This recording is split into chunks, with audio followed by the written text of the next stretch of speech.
So the same Surah Al-Hajj which I quoted from 26 verse, 26 verse, then 27, Allah subhanahu wa ta'ala added by saying after he had said that Ibrahim Makanam Dayton, and so, then Allah says by doing Ibrahim, he said to Ibrahim, after Ibrahim has built a place for worship, a place to do, he said, وَأَذِّنَ فِي النَّاسِ. Then other men, وَأَذِّنَ فِي النَّاسِ, the Hajj. Other men to go in for pilgrimage.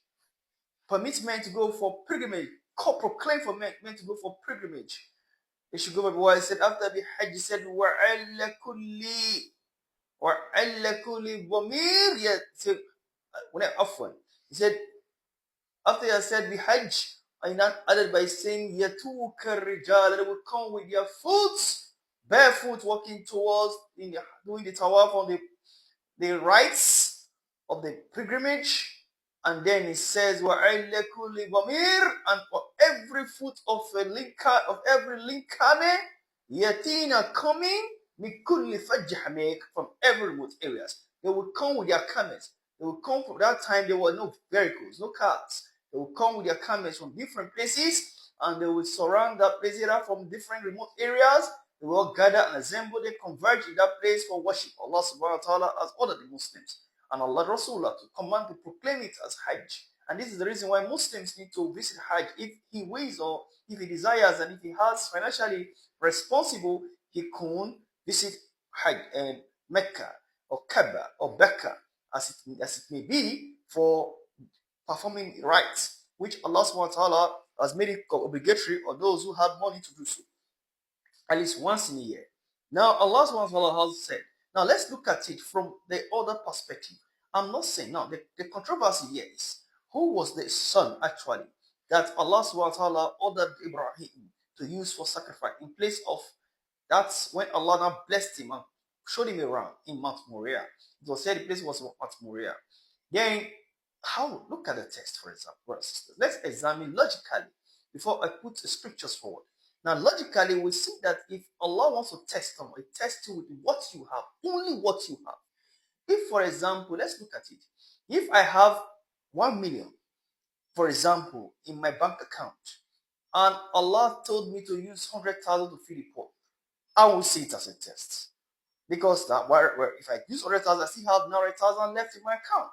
So it's no longer a test. Rather, it's something I can let go. So if once Allah says, okay, go and use the 100,000 for sadaqah, it's normal. Out of 1 million, it's 100,000 sadaqah. It's normal. Even if I have 500,000, so it's not a test. That is just something that I can willingly do without a test. Now, when, for example, I have just 100,000 in my account, brother, logically think about it, and I have only 100,000 in my account, and Allah told me, for example, someone comes to me and says, use the 100,000 to give for sadaqah, that you see this, and I've not eaten, and this is the only money I have in my account, and I struggle to get the money. So tell me, that is a test, because I'm about to let go what is part of me that I can hardly get in return. Not if I have 1 million and say 100,000. It's not a test. That's why one kind of parables, as Christians, my Christian brothers, please, I know you cover some with the Bible.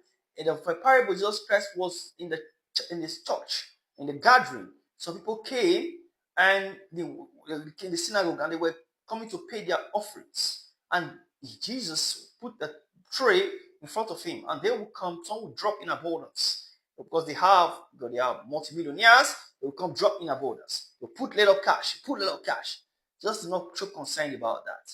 What he was concerned was a lady, a widow. The widow came and she just dropped 2 coins. A poor widow came and dropped 2 coins and just looked at the 2 coins. After all had done their offering and they all sat down, just delivered a speech and said, blessed are the lady who dropped 2 coins, better than all the burnt offering, all the offerings set forth here in the tree. That just these 2 coins is greater than every offering you have paid here on the tree.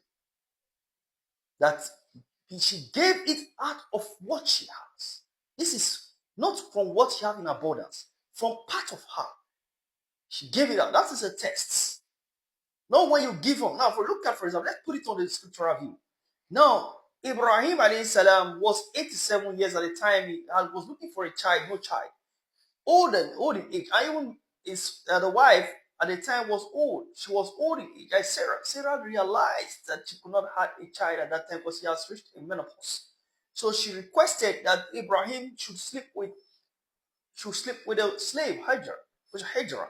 And fortunately, Ibrahim did not willingly agree on at the initial stage, but in the long run, he admitted and did the needful.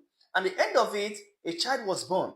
And the child was born, it was called Ishmael. God hears. And then the child was delivered. And the child came up to life. And it was Ishmael. And Ibrahim loved the child. It was said, according to some verses of the Bible, Genesis chapter 17, verse 8, 17 and 20. Even when Sarah gave birth after that, Ibrahim said, look at what he said. He said that, please, this come before thee, come before Isaac, that I love thee. Even when the verse Genesis chapter 21, verse 10 and 11, when Sarah said to Abraham, take thy son, cast the son, Ishmael, and the mother, Hagar, away from the house. I don't want to see them close to my son. Then what happened to Abraham? Abraham was grievous. He was sad. He was moody. He was not happy. But God came to him and comforted him and said, no, this is happening to your wife.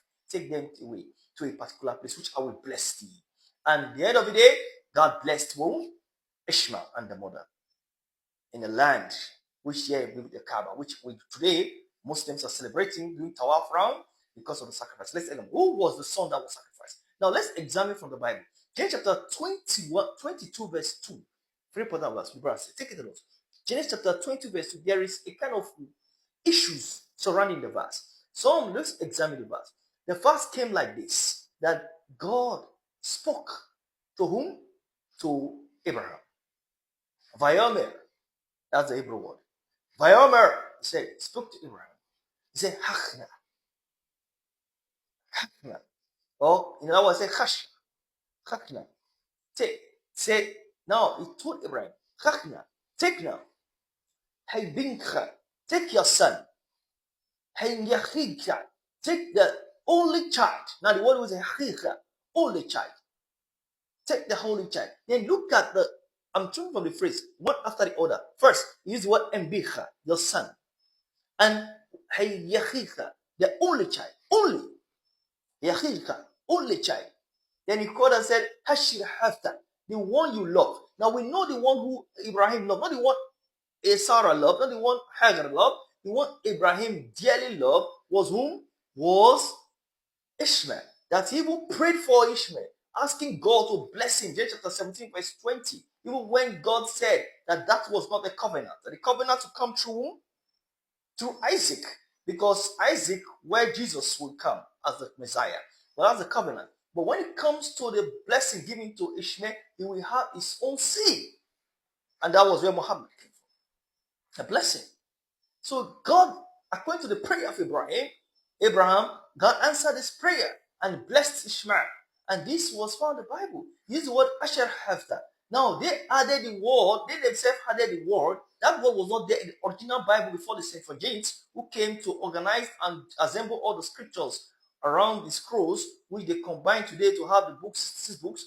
Before the old Bible, the old Hebrew Bible, it was not mentioned, the word Yeshak was not used, but they added a Yeshak part of the sentences, part of the phrase that was used in that Genesis chapter 22, verse 2.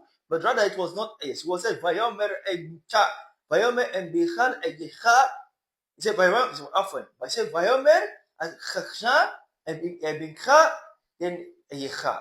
Then after he had said that, he had said, Asher Hefta. Finish. Take the son, take the only child, take the only child. And what the only child, the one Asher Hefta, the one you love, the one Abraham loved. Abraham loved whom? Ishmael, more than Isaac.